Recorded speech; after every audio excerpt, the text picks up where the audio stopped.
அம்பலாந்தோட்ட இலங்கையின் தெற்கு கரையோரமாக அமைந்துள்ள ஒரு அழகிய கிராமம்.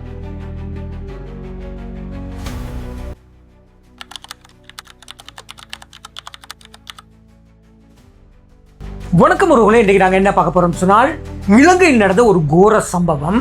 ஒரு மனிதனுடைய தலை வெட்டப்பட்டு விஜயபாக மன்னனினுடைய மகளான ரத்னாவளி தேவி என்ற ஒரு அரசியினுடைய சிலை இந்த கையில வச்சுட்டு போற ஒரு பதற்றமான பயங்கரமான சம்பவம் தான் நடந்திருக்குது.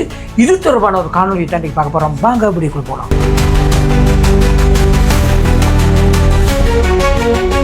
இலங்கையை உலுக்கியுள்ள இந்த கொலை சம்பவம் தொடர்பாக நாளுக்கு நாள் புதிய புதிய தகவல் வெளியாகி வந்த வண்ணமே இருக்கின்றது. அந்த வகையில் இன்றைக்கு வெளியாகின சில திடுக்கிடும் விஷயங்களை தான் இன்றைக்கு நாங்கள் பார்க்க போறோம். அதுக்கு முதல்ல இந்த சம்பவம் தொடர்பான சில விடயங்களை விரிவாக நாங்கள் பார்க்கலாம்.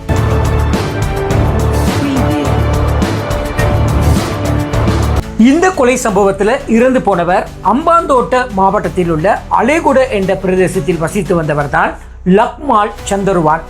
இவர் பொதுவாக அந்த பிரதேசத்தில் பொடி என்று அழைக்கின்றார். இந்த கொலை சம்பவத்தில் இறந்து போன லக்மால் சந்தருவான், அதாவது பொடி என்று அழைக்கப்படுபவர், இந்த ஊர்ல சட்டவிரோத மதுபான வியாபாரியாக இருந்திருக்கிறார். அந்த சந்தர்ப்பத்தில் இவருடைய வியாபாரம் தொடர்பாக போலீசாரிடம் சில ரகசிய தகவல்களை சிலர் சொல்லியிருக்கிறாங்க.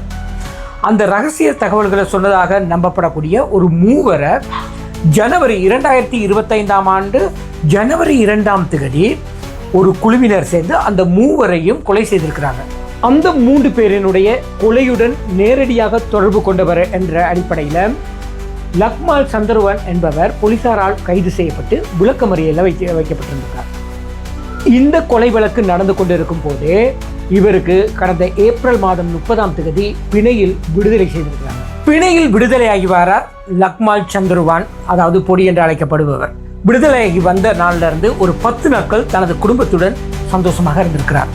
11வது நாள் மே 11 அவருடைய பிறந்த தினம் வருது.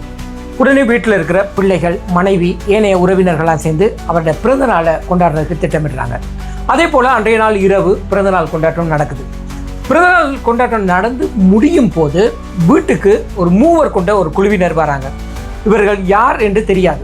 இவர்கள் யார் என்று விசாரிப்பதற்கு முன்னரே உடனே லக்மால் சந்தருவான், அதாவது பொடி என்று அழைக்கக்கூடிய இவரை சரமாரியாக தாக்குறாங்க.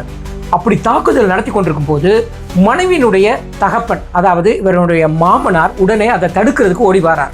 அப்படி வரும்போது அவரையும் கூறிய ஆயுதங்களை கொண்டு தாக்கியிருக்கிறாங்க. அந்த நேரம் பயங்கரமான அலறல் சத்தம் கேட்குது. பிள்ளைகள், மனைவி என்று எல்லாரும் கத்தி கொண்டிருக்கிறாங்க. அப்படி இருக்கும் போது திடீரென ஒரு வெடி சத்தம். அந்த வெடி சத்தம் கேட்ட உடனே தான் தெரியும் அவர்கள் கொண்டு வந்த நாட்டு துப்பாக்கியால லக்மால் சந்தருவனை ஷூட் பண்ணி கொண்டுட்டாங்க அப்படிங்கிற விஷயம்.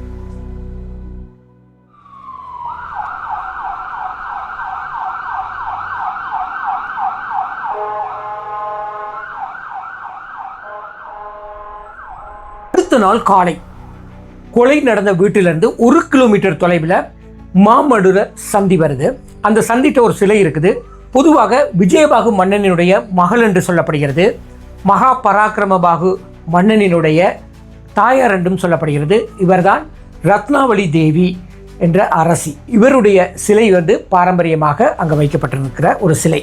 அந்த சிலையினுடைய கையில் அந்த தலையை வச்சுட்டு கொப்பித்திருக்கின்றார்கள் என்ற விஷயம்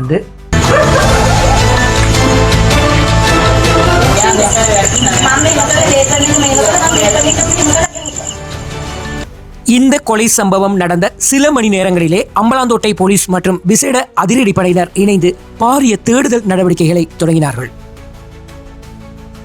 கொலையாளிகள் தப்பிச் சென்ற பாதைகளை கண்டறிய மாமடல சந்தி மற்றும் அதனை சுற்றியுள்ள பகுதிகளில் உள்ள சிசிடிவி கேமரா பதிவுகளை போலீசார் தீவிரமாக ஆய்வு செய்தார்கள். இந்த சம்பவம் தொடர்பாக விசாரணைகளை முன்னெடுக்க அம்பாந்தோட்டை சிரேஷ்ட போலீஸ் அத்தியட்சர் வழிகாட்டலில் 5க்கும் மேற்பட்ட விசேட போலீஸ் குழுக்கள் நியமிக்கப்பட்டு தேடுதல் வேட்டையை ஆரம்பித்தனர். கொலையாளிகள் லக்மாலின் வீட்டின் அருகில் விட்டு சென்ற உள்நாட்டு தயாரிக்கப்பட்ட நாட்டு துப்பாக்கி மற்றும் வெற்று தோட்டாக்களை போலீசார் தடயவியல் சோதனைக்காக கைப்பற்றியுள்ளனர்.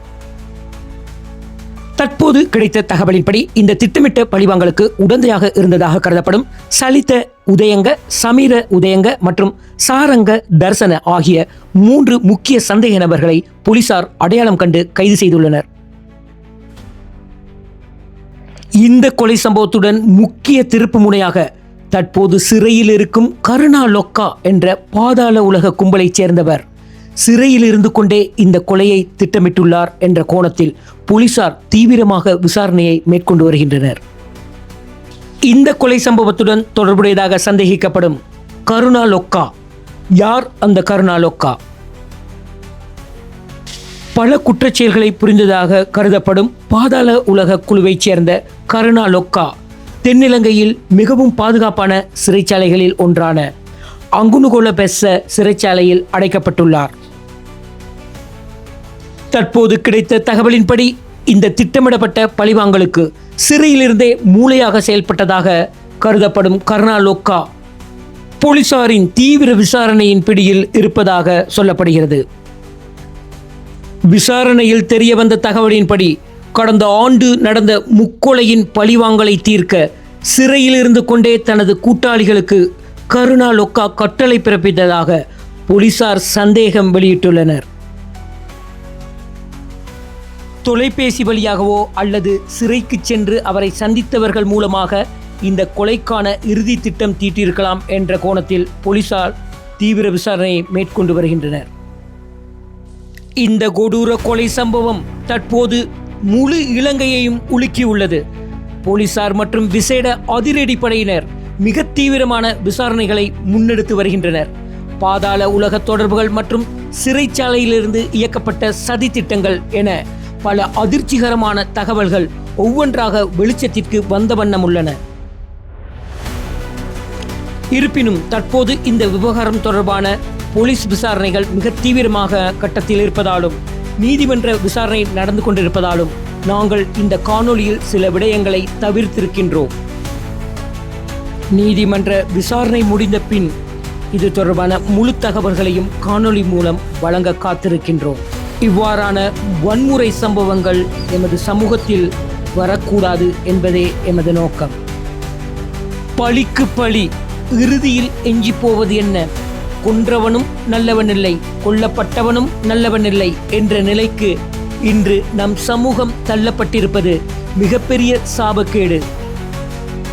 சினத்தை பொருளென்று கொண்டவன் கேடு, நிலத்தரைந்தான் கைப்பிழையாதற்று என்ற திருவள்ளுவரின் வாக்கிற்கிணங்க கோபத்தை ஒரு கொள்கையாக கொண்டு வாழ்பவன் அழிய போவது உறுதி.